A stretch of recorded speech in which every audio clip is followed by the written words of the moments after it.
In a city where the cries for justice echo through the streets, one father stands at the forefront of a movement sparked by his son's harrowing experience with the very system meant to protect him. As the shocking surveillance footage goes viral, revealing the abuse of power by two disgraced officers, a wave of outrage sweeps across the community. Joshua, a seasoned police captain, is determined to turn his family's pain into a catalyst for change, igniting a fire in the hearts of citizens and officers alike. But can one man's fight against systemic injustice truly inspire a community to rise up? Will Tyler's bravery in the face of fear transform the narrative and bring about the accountability that so many have longed for? Join us as we delve into a powerful story of resilience, hope, and the unyielding quest for justice. And if you want to be part of this journey and witness more stories that matter, don't forget to like, share, and subscribe to our channel. Together, we can make a difference. 13-year-old Tyler Jackson strolled through the city park, basking in the warm sunlight filtering through the tall trees. The sweet songs of birds and the gentle rustling of leaves created a sense of tranquility, a much-needed escape from the troubles of the outside world. This park was Tyler's sanctuary, where he could disconnect from everything that weighed him down and enjoy simple moments of freedom. But today was special. Tyler's father, Captain Joshua Blake, was on duty, patrolling the park as part of his regular weekend shift. Tyler loved surprising his dad during his rounds, seeing the look of pride and joy on his face when he unexpectedly showed up. The park was alive with activity, families picnicking on blankets, couples strolling hand in hand, and joggers weaving through the trails with determination. Tyler smiled faintly at the hum of life around him, feeling a sense of peace wash over him. As he walked further into the park, however, the cheerful atmosphere began to fade. The vibrant laughter and chatter gave way to a quiet stillness. The path ahead was less crowded, with fewer people in sight. The trees grew denser, their branches forming a canopy that dimmed the sunlight. Tyler felt a growing unease, a subtle but unmistakable shift in the atmosphere. He shook off the feeling, focusing instead on his goal, finding his father. Adjusting his pace, Tyler moved toward a more secluded part of the park, where the wooded area began. It was quieter here, the only sounds coming from the occasional rustling of leaves and the distant chirping of birds. As he rounded a bend in the path, he spotted two figures up ahead. His heart skipped a beat as he realized they were police officers, their uniforms a stark contrast to the peaceful surroundings. Tyler's instincts told him something was off. The officers' body language seemed tense, their eyes scanning the area with an intensity that made Tyler's skin crawl. He slowed down, his senses on high alert, as the officers began to move toward him. What happens next will leave you speechless. As Tyler approached the park bench, he noticed two police officers standing near it, their postures stiff and imposing. They wore police uniforms, but Tyler didn't recognize them. His father, Captain Joshua Blake, had introduced him to most of his team over the years, and these two were unfamiliar. The stocky man with a shaved head leaned casually against the bench, while the taller, wiry officer stood with his arms crossed, exuding an air of authority that felt more oppressive than protective. Tyler hesitated, unsure whether to approach them. Something about their presence felt off, like a dark cloud hovering over the peaceful park. He reasoned that they were police officers, colleagues of his dad, and maybe they could help him find Joshua. Taking a deep breath, he stepped forward cautiously, his sneakers crunching softly against the gravel. As he drew closer, the stocky officer noticed him and straightened up, his sharp gaze locking onto Tyler like a predator sensing prey. The wiry officer turned as well, his face breaking into a smirk that didn't quite reach his eyes. "Hey you," the stocky one barked, his voice cutting through the quiet like a whip. Tyler froze in his tracks, startled by the tone. Hello," Tyler replied, keeping his voice steady despite the sudden tension. "I'm just looking for my dad. He's on duty here today." The wiry officer's smirk widened, and he spoke in a tone that sent shivers down Tyler's spine. "Your dad, huh? And who might that be?" Tyler's heart raced as he answered, trying to sound confident. "Captain Joshua Blake." He hoped the mention of his father's name would ease the tension, but the officer's expressions only darkened. "Captain Blake's kid," the stocky officer repeated, his tone dripping with mockery. He let out a low chuckle, and Tyler's unease grew with every second. "Yeah," Tyler said, glancing between the two men, his voice barely above a whisper. "I just wanted to surprise him. I'm not doing anything wrong." The wiry officer sneered, stepping closer, his eyes glinting with malice. "Not doing anything wrong? Kids like you always think you're above the rules, don't you? Think you can walk around like you own the place?" Tyler's cheeks flushed with confusion and frustration.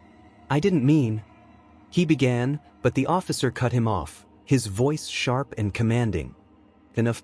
The stocky officer took another step toward Tyler, effectively blocking his path. "You need to learn some respect, boy. Just because your dad's in charge doesn't mean you can do whatever you want." The words stung, hitting Tyler like a slap. He wanted to defend himself, to explain that he hadn't done anything to deserve this hostility, but fear held his tongue. He took a small step back, instinctively putting some distance between himself and the men. The wiry officer sneered, nudging his partner. "Look at him, all scared now. Not so tough when someone. What happens next will leave you on the edge of your seat." Tyler swallowed hard, his heart pounding in his chest as he scanned the empty trail. He hoped for anyone to appear, but the area was deserted. Alone with these men, the realization sent a chill down his spine. "What's the matter, kid?" the stocky officer taunted, his voice dripping with contempt. "Cat got your tongue? Or maybe you think you're too good to answer me." "I don't want any trouble," Tyler said softly, his voice trembling. "I just wanted to see my dad." "Well, you've got trouble now," the wiry officer replied, taking another menacing step closer. His eyes gleamed with something dark and dangerous, and in that moment, Tyler knew this encounter was far from over. As the two officers continued to close in, Tyler's heart raced. The morning sunlight filtering through the trees now felt cold and distant, offering no solace. He clenched his fists at his sides, willing himself to stay calm even as the situation spiraled further into uncertainty. He had no idea what he had done to provoke their hostility, but their words landed like blows. The stocky officer, relishing his authority, stepped closer, boots crunching against the gravel. "You think you can just waltz around here, huh? Acting like this park belongs to you?"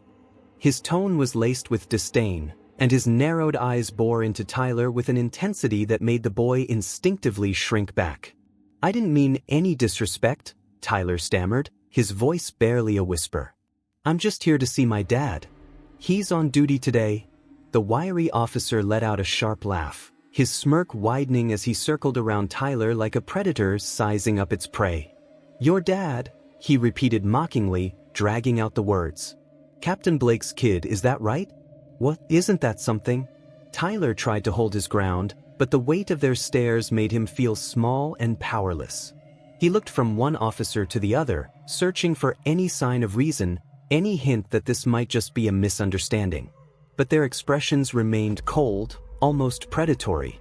The stocky officer crossed his arms, tilting his head as if inspecting Tyler.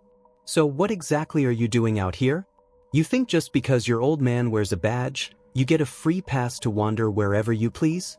"I'm not doing anything wrong," Tyler said, his voice faltering. "I just wanted to surprise him, that's all." "Oh, you're full of surprises, all right," the wiry officer sneered, taking a deliberate step closer, forcing Tyler to retreat a step. "Kids like you always walk around like you're untouchable, thinking the rules don't apply to you." Tyler's chest tightened at the venom in the man's words. He wanted to shout back, to tell them they were wrong, but the lump in his throat made it impossible to speak. The oppressive atmosphere hung heavy around him, the laughter and joy of the park now a distant memory. What happens next will leave you breathless. Tyler swallowed hard, trying to focus on the thought of his dad. If only he could find him, if only he could make it past these men, everything would be okay. The stocky officer leaned forward, his face inches from Tyler's. "Don't you dare look away," he growled. "You think you're better than me, don't you? Walking around here with your head held high like you own the place." Tyler shook his head quickly. "No, sir, I don't think that at all. I'm just..." "Just what?" the wiry officer snapped, cutting him off. "Just another punk who thinks the world owes him something? Let me tell you something, kid. Out here, your daddy's badge doesn't mean squat. The words hit Tyler like a slap, and he felt his cheeks burn with humiliation. His confidence slipped away with each passing moment. He glanced around the empty trail, silently willing someone, anyone, to appear and intervene. But the park, once so full of life, now felt eerily deserted. The wiry officer's gaze flicked to Tyler's hoodie, and his smirk returned. "What's in your pockets?" he demanded suddenly, his tone sharp. Tyler blinked, startled. "Nothing," he said quickly. "Just my phone." "Hands out," the stocky officer barked, cutting him off. Tyler hesitated, his fingers trembling as he slowly pulled his hands from his pockets. He held them up in front of him, palms open, hoping to appease them. But the stocky officer stepped forward, roughly grabbing Tyler's wrist and yanking it toward him. "Let's see what you're hiding," he muttered, patting Tyler's pockets with unnecessary force. He pulled out Tyler's phone, turning it over in his hands as if inspecting it for something incriminating. "What's this, huh? You filming us or something?" "No," Tyler protested, his voice rising in panic. "I wasn't filming anything, I swear." The wiry officer's eyes narrowed as he held the phone up, scrolling through it with exaggerated care. "Yeah, we'll see about that," he muttered. Meanwhile, the stocky officer began circling Tyler again, his presence looming like a shadow. "You know," he said conversationally, though his tone was anything but friendly, "I've seen plenty of kids like you. Always walking around thinking you're invincible, thinking you're untouchable." Tyler's jaw tightened, his fists clenching at his sides. "I'm not trying to act like anything," he said quietly. "Save it," the stocky officer snapped, his voice cutting through Tyler's words like a knife. "You don't get to talk back to me, boy. You don't get to talk at all unless I say so." Tyler flinched at the sharpness of the man's tone, his fear mounting with every passing second. He wanted to run, to escape this nightmare and find his dad, but his legs felt rooted to the ground. Every instinct in his body screamed at him to flee, yet he couldn't move. Finally, the wiry officer tossed Tyler's phone back at him, the device landing at his feet with a dull thud. "Nothing on here," he muttered, almost disappointed. "Guess you're not as special as you think?" The tension in the air thickened, and Tyler knew he had to find a way out of this situation. Tyler bent down to pick up his phone, his hands shaking so badly that he nearly dropped it again. Clutching it to his chest, his heart hammered in his ribcage like a drum. "You see, this is what happens," the stocky officer continued, his tone dripping with mockery. "You walk around like you're somebody, and then reality comes along and smacks you in the face. Maybe today's the day you learn your place." "I didn't do anything wrong," Tyler protested again, his voice cracking. He hated how weak he sounded, but he couldn't stop the tears welling up in his eyes. The wiry officer leaned in close, his smirk fading into something colder. "Wrong? You don't even know what wrong is, kid. But don't worry, we'll teach you." Tyler's breath hitched as the man's words sank in. He had no idea what was coming next, but the look in their eyes told him it wouldn't be good.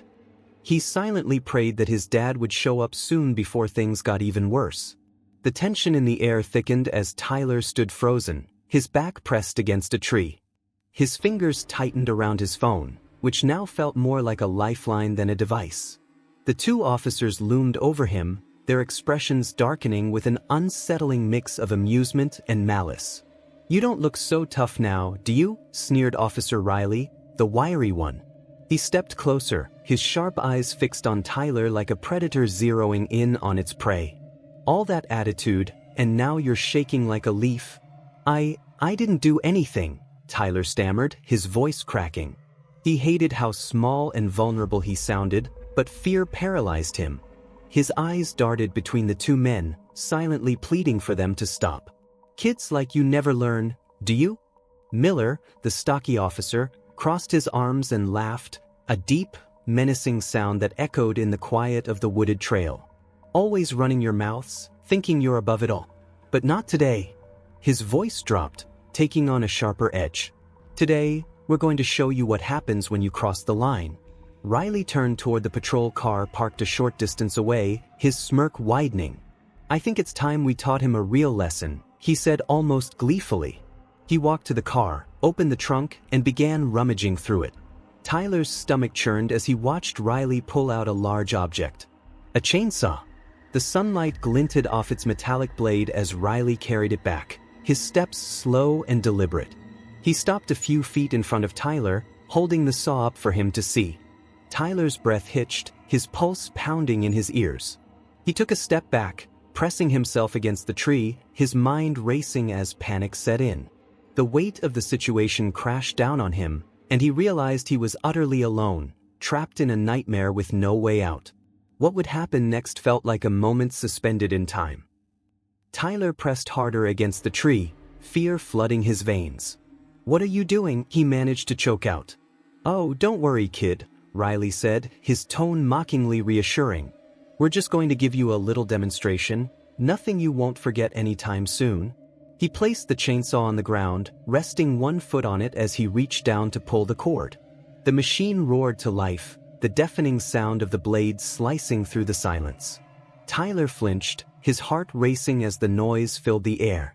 His eyes widened in terror as Riley lifted the saw again, the blade spinning dangerously close. "Please," Tyler begged, his voice barely audible over the chaos. "I didn't do anything. Just let me go." But the officers weren't listening. Miller stepped forward and grabbed Tyler's wrist, his grip ironclad. "Hold still, boy," he barked, dragging Tyler forward despite his struggles. "This is going to be a lesson you'll remember for the rest of your life." "No!" Tyler screamed, thrashing against Miller's hold. He tried to pull away, but the man's strength was overpowering. His wrist burned under the officer's crushing grip. "Quit squirming," Miller growled, tightening his hold. He forced Tyler's arm out, holding it in place. "Riley, you ready?" "Oh, I'm ready," Riley replied, his smirk widening as he stepped closer, the chainsaw buzzing ominously. The blade was now inches from Tyler's arm, sharp teeth spinning rapidly. "You know, maybe we'll take a little off the top, give you a reminder to stay in line." Panic surged through Tyler as sheer terror took hold. He kicked out wildly, his sneaker connecting with Miller's shin. The officer cursed and yanked Tyler's arm harder, making him cry out in pain. "Feisty, huh?" Miller spat. "That's fine. We'll break that spirit of yours." Riley leaned in closer, the chainsaw's blade inching toward Tyler's exposed arm. Tears streamed down Tyler's face as he screamed again, his voice raw and desperate. He could feel the heat of the motor and the faint vibrations of the blade spinning in the air. "Please, somebody help me," he shouted, his voice hoarse, but the wooded path was empty, his cries swallowed by the trees. Riley laughed, his face twisted with cruel delight. "No one's coming to save you, kid. Out here it's just you and us." Just as the chainsaw's blade hovered dangerously close to Tyler's arm, a booming voice cut through the chaos like a thunderclap. "What the hell is going on here?" The sound of authority stopped both officers in their tracks. Riley froze, the chainsaw still buzzing in his hands, while Miller's grip on Tyler loosened slightly. All three turned to see a tall, imposing figure striding toward them with determined fury, Captain Joshua Blake. Tyler's heart leapt at the sight of his father. Relief and fear collided within him as he saw the sheer rage etched into Joshua's face. His father's sharp eyes took in the scene, the chainsaw, the terrified expression on Tyler's face, and the two officers standing over him like predators. "Drop the saw now," Joshua commanded, his voice cold and unwavering. Riley hesitated, his smirk faltering as he glanced between Joshua and the roaring machine in his hands. For a moment, he looked like he might argue, but the intensity of Joshua's glare made him think twice. With a scowl, he bent down and shut off the chainsaw, the sudden silence almost deafening. "Step away from my son," Joshua ordered, his voice as steady as steel. Miller released Tyler's wrist and raised his hands defensively. "Captain, we were just—" "Save it," Joshua snapped, cutting him off. He stepped forward, positioning himself between the officers and his son, his towering presence enough to make both men shrink back slightly. "You've got about 10 seconds to explain why you're threatening a child with a chainsaw, and you'd better make it good." Riley opened his mouth, but no words came out. The bravado he had displayed moments earlier had vanished, replaced by a flicker of uncertainty. "I said explain yourselves," Joshua barked, his voice rising. "We were just teaching him a lesson." "Teaching him a lesson?" Joshua interrupted, his voice laced with incredulity. "You think this is how you teach a lesson? You too are supposed to protect, not terrorize." The tension in the air was palpable as Joshua's fury radiated, and Tyler felt a glimmer of hope pierce through his fear. Miller muttered, his eyes darting nervously. "The kid was mouthing off and we thought—" "Thought what?" Joshua interrupted, his tone deadly calm.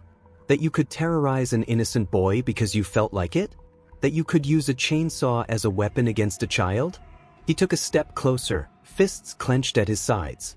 "Do you have any idea who you're dealing with?" "Look, Captain," Riley began, his voice wavering. "It's not what it looks like."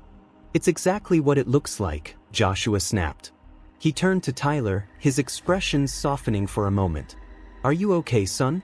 Tyler nodded shakily, tears still streaming down his face. I think so," he whispered, his voice trembling. "They were going to—" "Sure," Joshua said, placing a reassuring hand on Tyler's shoulder. "You're safe now." His gaze shifted back to the officers, and the anger returned. "You're both under arrest for assault, endangerment of a minor, and abuse of authority," he said coldly. "Now get on your knees and put your hands behind your heads." Riley and Miller hesitated, their faces paling. "Captain, come on," Miller pleaded. "On your knees." Joshua roared, his patience snapping. Reluctantly, both officers complied, dropping to their knees as Joshua reached for his radio. "This is Captain Blake," he said into the device. "I need backup at the south end of the park. 2 officers in custody for misconduct and endangerment. Send a transport unit immediately." As the radio crackled with a response, Joshua turned his attention back to Tyler. He knelt down, pulling his son into a protective hug. "It's over," he said softly, his voice steady despite the storm of emotions raging beneath the surface.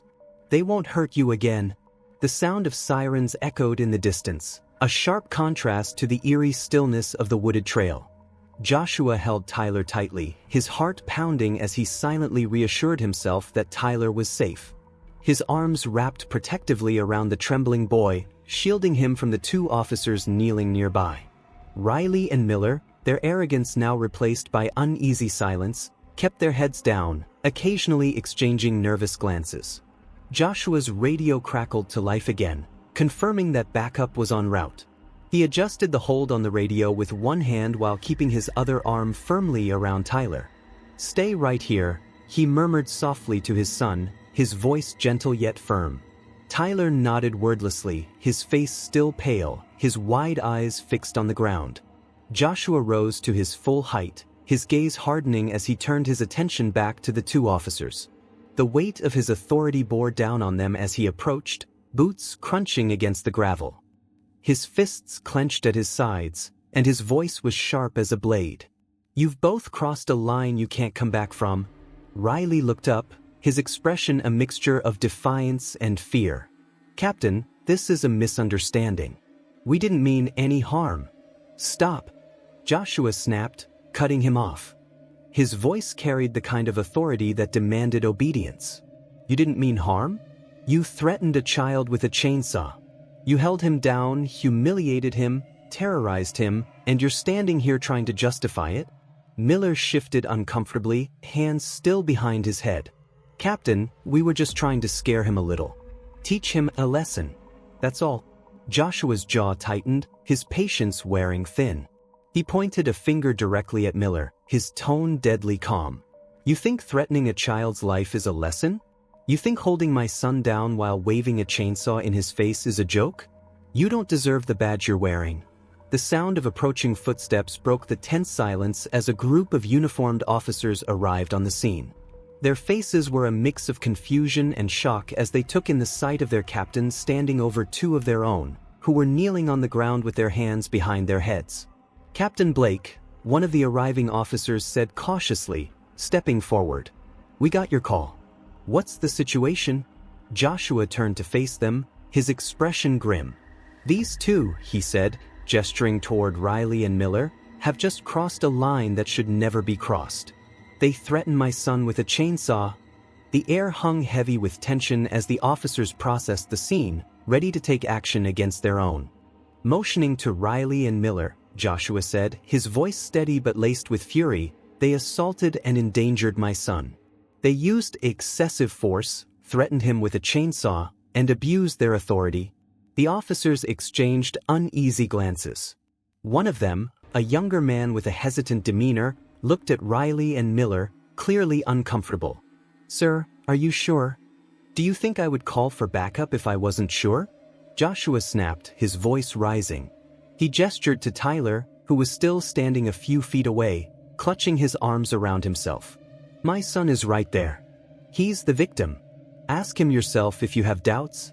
The younger officer flinched, quickly nodding his acknowledgement. "No, sir." "Understood." Another officer stepped forward, this one older and more seasoned.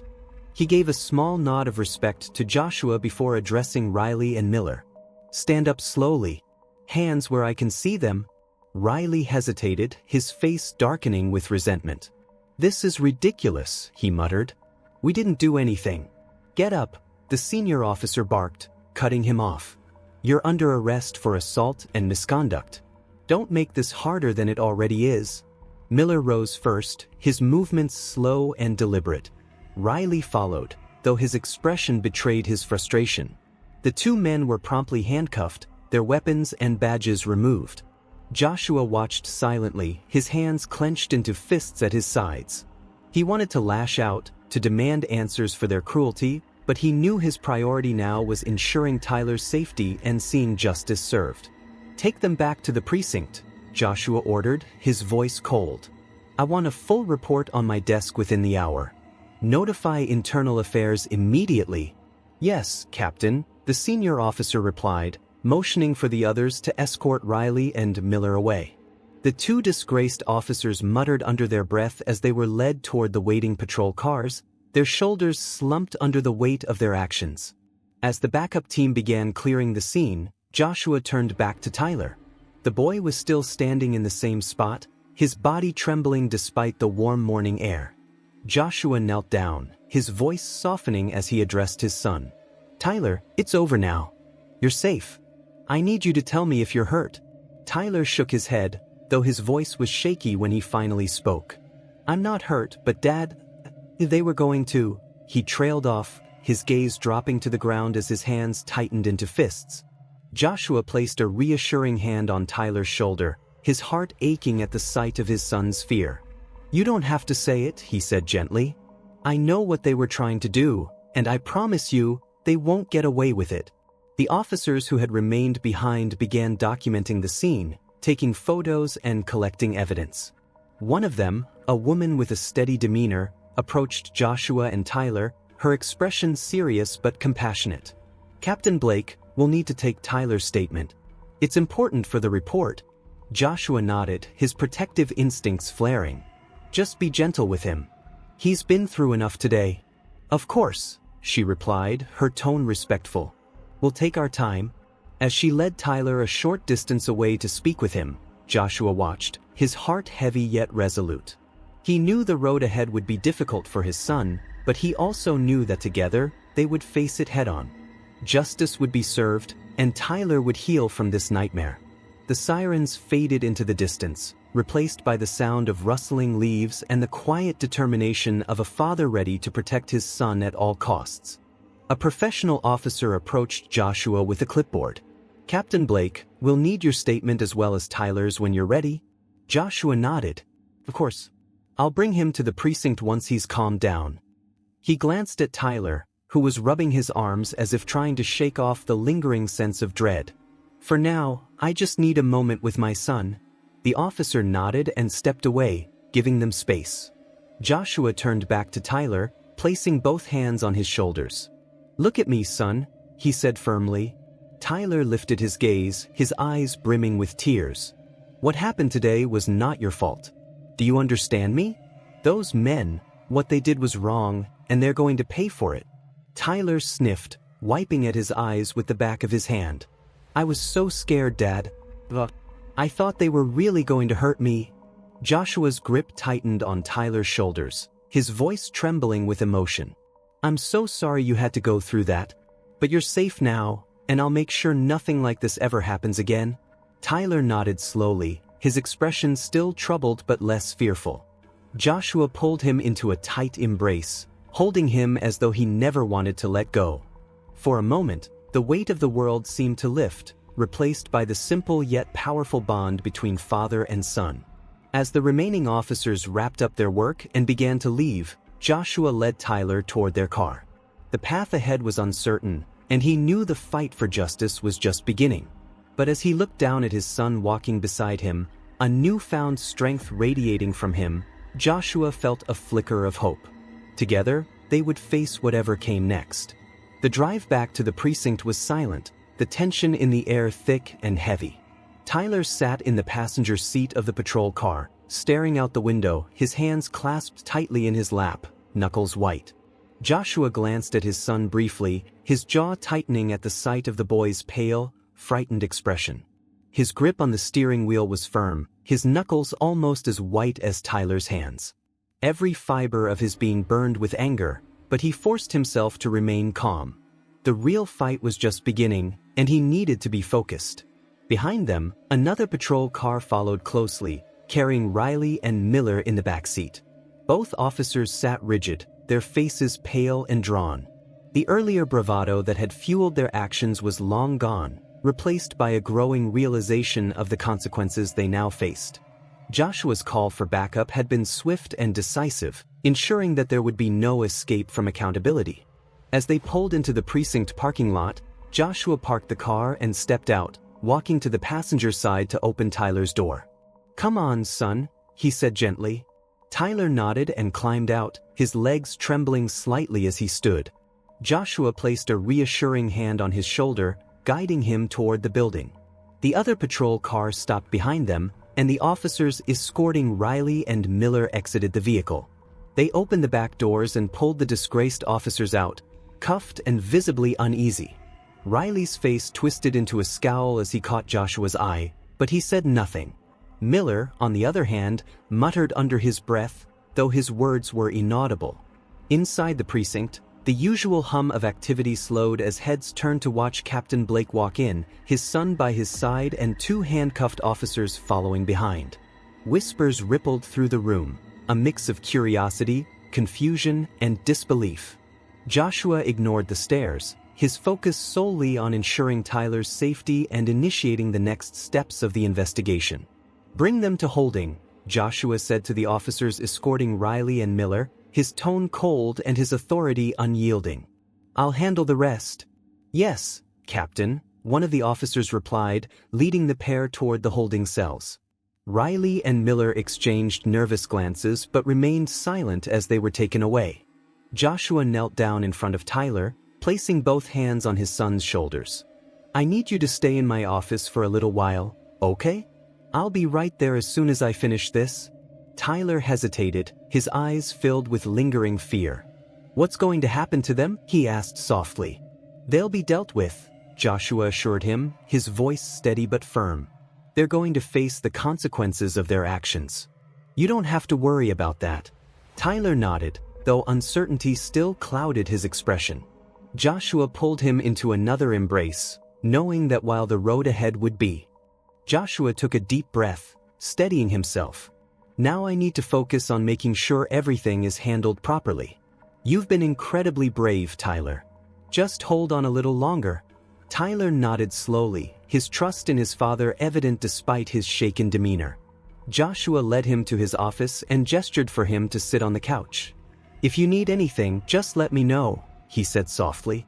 Tyler nodded again, his hands gripping the cushion beneath him. Joshua stepped out of the office and closed the door, taking a moment to collect himself. He turned to face the task ahead and headed straight for the holding area, where Riley and Miller were now sitting in separate cells. Both men looked up as he entered, their expressions wary. "Let's get one thing clear," Joshua said, his voice sharp and cutting. "You think you can intimidate a child and walk away without consequences? Think again." "Captain," Riley began, attempting a weak tone of diplomacy. "It wasn't what it looked like." "Stop," Joshua snapped, his glare silencing Riley mid-sentence. "I don't want to hear excuses. You threatened my son. You used a chainsaw to terrify a 13-year-old boy, and you think I'll let you explain your way out of this? Miller, who had remained silent until now, shifted uncomfortably. We didn't mean to hurt him. It was just what? Joshua interrupted, his tone icy. Just a little scare? Just a bit of fun at a child's expense?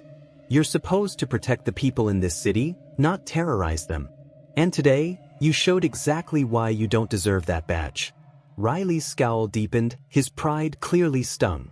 You're blowing this out of proportion, he muttered. The kid's fine, isn't he? Joshua's fists clenched at his sides, and for a moment, it took every ounce of his restraint not to lash out. He stepped closer to the cell, his voice low and dangerous. Let me make something clear. My son is traumatized because of you. He's lucky to be alive. And if you think for 1 second that I'll let you walk away from this, you're gravely mistaken.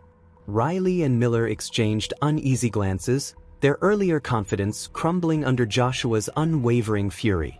Before either of them could respond, the door to the holding area opened, and Lieutenant Sarah Carter stepped inside. Her sharp eyes scanned the room, taking in the tense scene. Captain, she said, her voice calm but firm, Internal Affairs has been notified. They're sending an investigator to review the situation. Good, Joshua replied without looking away from the two men. Make sure they have every piece of evidence, statements, reports, everything. Carter nodded, her gaze lingering on Riley and Miller. We'll also need Tyler's statement, she said gently, glancing at Joshua. But only when he's ready. He'll give his statement, Joshua said, his tone softening slightly. But I'm not rushing him. He's been through enough today. Carter nodded again, her respect for Joshua evident. Understood. I'll make sure everything is prepared.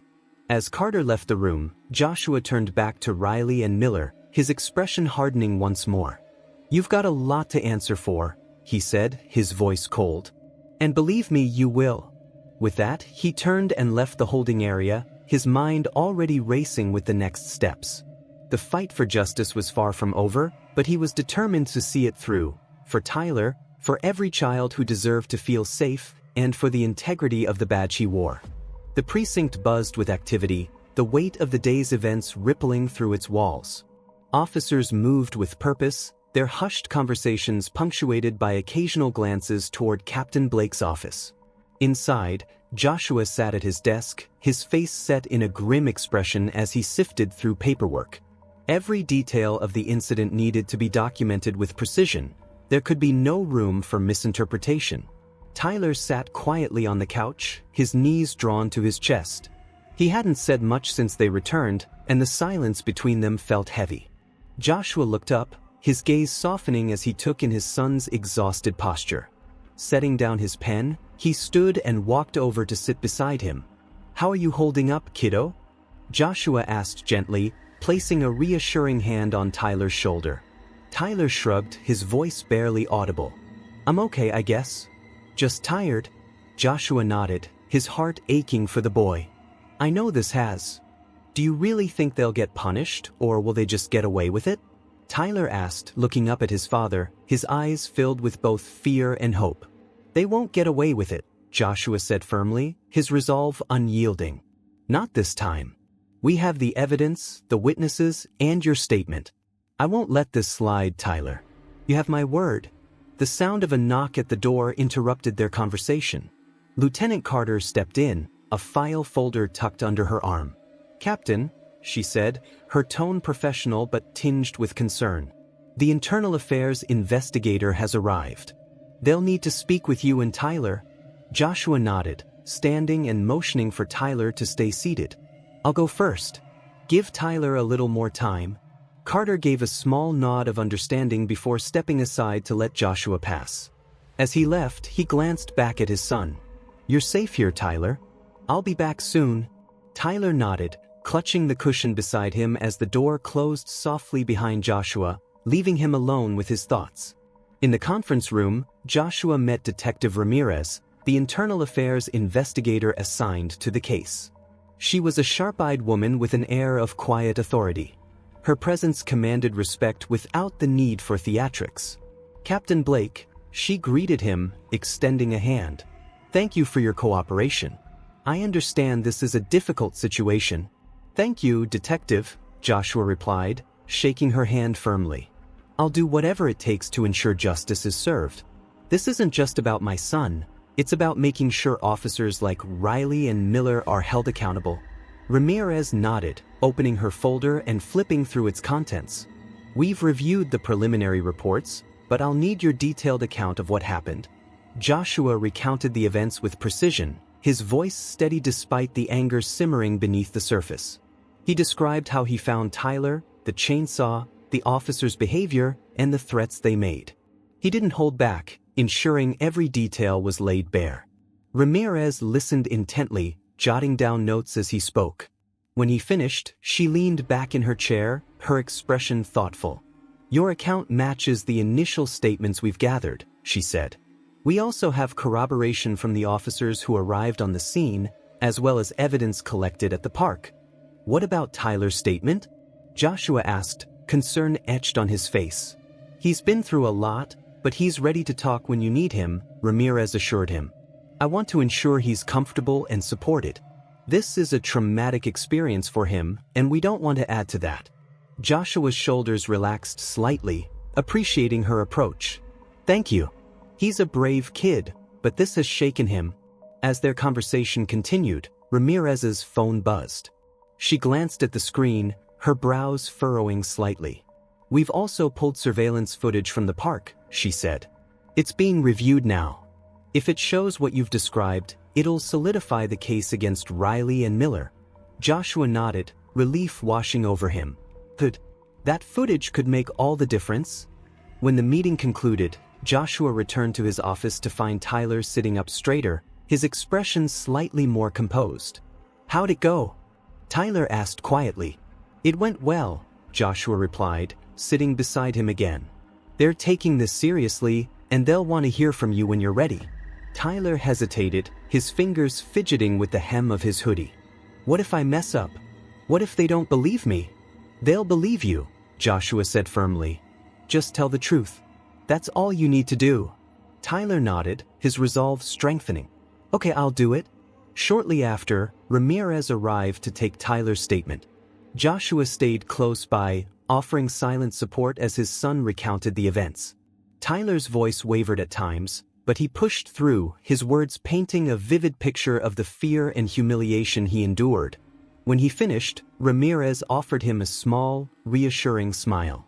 You did great, Tyler, she said. Thank you for being so brave. Tyler managed a faint smile, glancing at his father. Joshua ruffled his hair gently, pride evident in his eyes. That's my boy. As the day wore on, the precinct buzzed with updates. The surveillance footage confirmed everything Tyler and Joshua had described.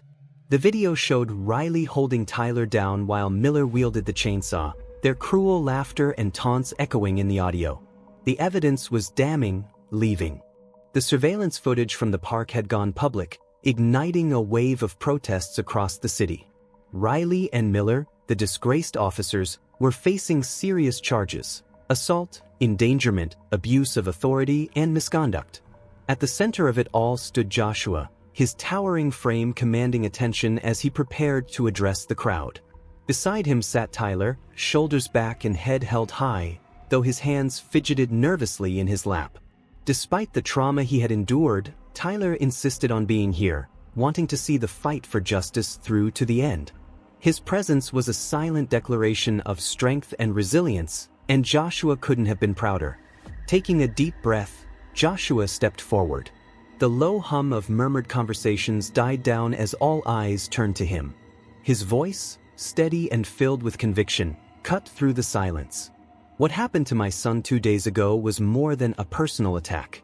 It was a stark reminder of the systemic failure within our institution, failures that allow power to be abused and justice to be ignored. Riley and Miller's actions were not just reckless, they were malicious, calculated, and rooted in prejudice. Today, we stand here to say enough. The room remained silent, the weight of his words sinking in. Joshua scanned the crowd, meeting the eyes of officers, activists, and citizens alike. I have worn this badge for over 20 years, dedicating my life to serving this community with integrity. But as much as I believe in the values of justice and accountability, I also know we have fallen short. My son's experience proves we still have a long way to go. Tyler shifted slightly in his chair, glancing up at his father with a mixture of admiration and pride. Joshua placed a reassuring hand on his son's shoulder before continuing. We are taking immediate action to ensure that this department does better. Riley and Miller are facing charges, and we have evidence that leaves no room for doubt about their guilt. But this isn't just about them, it's about creating a system that prevents officers like them from ever wearing the badge in the first place. He paused, letting his words settle before continuing. Mandatory de-escalation training, stricter misconduct protocols, and a transparent review system are just the beginning. These measures will be implemented immediately. But change doesn't stop with policies. It requires all of us, officers, leaders, and the community, to hold each other accountable. The room erupted into applause, the sound thunderous and filled with determination. Joshua stepped back, allowing Tyler to stand. The boy's movements were hesitant at first, but as he rose to his feet, a quiet strength seemed to radiate from him. The applause quieted as Tyler prepared to speak. I was scared, Tyler began, his voice soft but steady. I thought they were really going to hurt me. And it wasn't just what they did. It was how they looked at me, like I didn't matter, like I wasn't even human. His words struck a chord, and a few people in the audience wiped away tears. But my dad showed me that I do matter, Tyler continued, his voice growing stronger. He showed me that no one has the right to treat you like you're nothing. I hope by sharing this, we can make sure this doesn't happen to anyone else. The room fell silent, the weight of Tyler's words settling over the crowd. Then, as if on cue, the audience erupted into applause once more, standing in solidarity with the boy who had endured so much yet refused to let it break him. Joshua placed a hand on Tyler's shoulder, pride evident as he whispered, "You did amazing, son." After the meeting, the room buzzed with activity as people approached Joshua and Tyler to offer their support. Officers expressed their outrage at Riley and Miller's actions, pledging to do better. Community leaders shared their gratitude for Joshua's commitment to justice. Among them was Officer Daniels, a younger recruit who looked visibly shaken. "Captain," he said, his voice tight with emotion, "I want to apologize. I've seen things like this happen before, and I stayed quiet. I thought it wasn't my place to speak up, but now I can't stay silent anymore." Joshua placed a firm hand on Danielle's shoulder, his tone both understanding and resolute. Acknowledging it is the first step. Now it's up to all of us to make sure this doesn't happen again. By the time the meeting ended, Joshua and Tyler were emotionally drained but buoyed by the support they had received. The fight was far from over, but progress had been made. That evening, Joshua and Tyler attended a community gathering at a nearby church. The hall was packed with residents of all ages filling every pew. As Joshua and Tyler entered the church, the atmosphere was charged with a mix of anger, sorrow, and determination. Many in the audience had their own stories of injustice, and this was a chance to share them. Joshua spoke first, addressing the crowd with the same conviction he had shown earlier. "This department is committed to change," he said, his voice steady.